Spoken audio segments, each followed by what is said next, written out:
How does Colin Kaepernick get back into the league? Yeah, I don't know that he is going to get back in the league. Honestly, I doubt that he will. And the sad part is, I understand that there's a logical argument for each team to not have him. There's a logical way to get to that point because I understand that the number one interest for these teams is not winning.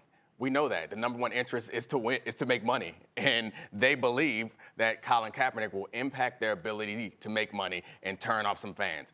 I don't believe that that's necessarily true, but even if it's true, I have a problem with no one bringing them in, with them having the fear, just being scared, frankly, without putting their face out there and getting behind what's right. Not necessarily, I mean, there's two benefits. You're doing the right thing by giving a man a job who deserves a job, and you're also sending a message, because by not having him in the league, a message is clearly being sent. No one with any good sense thinks that Colin Kaepernick is not talented enough to be in the league. By him not finding a job, a message is clearly being sent that these individual owners, most of them could use a quarterback like this at a starter or backup level, that these individual owners are sending a message that they do not believe in the things that he believes in strongly enough to put themselves out there. And that is what appalls me more than anything. Number one, I'm not trying to cast any aspersions on his agent, his lawyers, whether it's Mark Garagos or anybody else. What I will say is when Nessa Diab, his lady, and others have told me that his agents aren't getting any return phone calls, I got a problem with that. Somebody like Drew Rosenhaus might need to get in the equation, because you can't convince me that Drew Rosenhaus ain't going to get his phone calls returned. Now, you might not get the man a job, but I promise you, if Drew Rosenhaus is representing you in the National Football League, and I'm not trying to cast any aspersions on any other agent, I'm not saying that there aren't black agents out there who can't do the job as well. I'm not saying that. But Drew Rosenhaus I mean, when it comes to television, this is the face amongst NFL agents that you see prominently.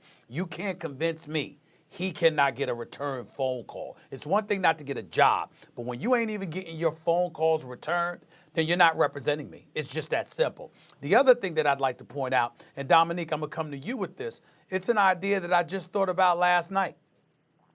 With all the noise that was made because of Jay-Z and the partnership with the NFL, I think Jay-Z is in a position, particularly right now, with injuries that occurred in Indy, Jacksonville, Pittsburgh, New York, New Orleans, considering the bevy of opportunities that's available to Colin Kaepernick, all right, if the NFL was fair-minded enough to do so and address it that way, I think Jay-Z's in a position to go to Roger Goodell in the National Football League and say, you know what, the media is going to go out there and they're going to say this on behalf of Colin Kaepernick.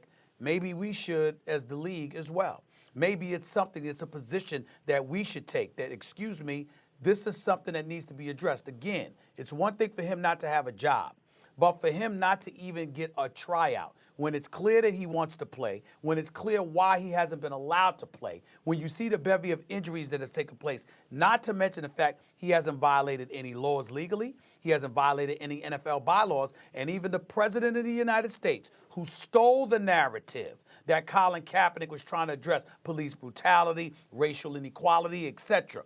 The president of the United States, who used it as political foil for his own purposes, has turned around, and even he said publicly, I wouldn't mind seeing Colin Kaepernick back into the league. So all of those things taken into consideration, to me, the NFL has no excuse more than at any other time since this whole ordeal went down to not insist publicly that Colin Kaepernick should be given a chance. The league should be able to stand up and say that, and some agent needs to be working the phone, an agent that can get their phone calls returned. If you ain't getting your phone calls returned, you ain't representing Colin Kaepernick.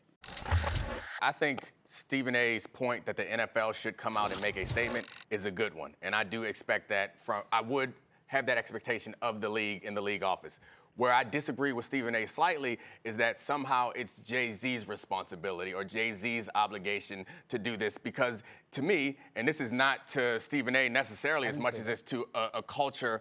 Oh, no, you didn't say it was his responsibility, but the expectation was that Jay-Z could do that. So I think it would be great if Jay-Z did that, and I fully support him. Yeah, but I want to take it another step further and say that it's frustrating and disappointing. And again, this is not you directly, but it's at the country at large, is that the expectation is that the people who have been victims, frankly, of centuries of racism are also the same people who are responsible for fixing it. So we're in a position now where the people who have benefited the most billionaires. They have benefited the most from the structure of this country. Like, those are the people who I have the expectation to step up. How much money do you need to feel safe enough to do the right thing? They know that what they're doing to Colin Kaepernick is wrong. They know it, and they won't turn around and step up and do the right thing because, for whatever reason, they need to make even more money. Those are the people who should be role models in this situation. They want to be role models. Whether they do or not, they are. I would challenge you on that. I think you're wrong with what you just said, and let me explain. As a person that's sat across the negotiating table from these owners, highly intelligent dude that you are, incredibly accomplished, know the business of football, not just what goes on the playing field. You know good and damn well you sat across from them owners and they didn't have a clue that they were wrong. They didn't believe they were wrong. They thought that anything that they did, restrictive in terms of engaging in marginalization, not giving players what they've earned, what they deserved, or whatever. You know good and damn well you sat across from those owners and they didn't have the slightest clue that they were wrong. So I'm transferring that to Colin Kaepernick by simply saying, when they view him and you talk about wrong, in their eyes, I'm telling you, some owners that I've spoken to, as incredulous as it may seem, in their eyes, they felt like they were done wrong because he was never protesting against them. He was protesting against society, but was willing to cost them dollars to make his point. Now, we all disagree with him, but understand, a lot of them think that way. I'm going to get out of the way and let Mex talk in a second, but there's a slight distinction that I want to make from what you just said.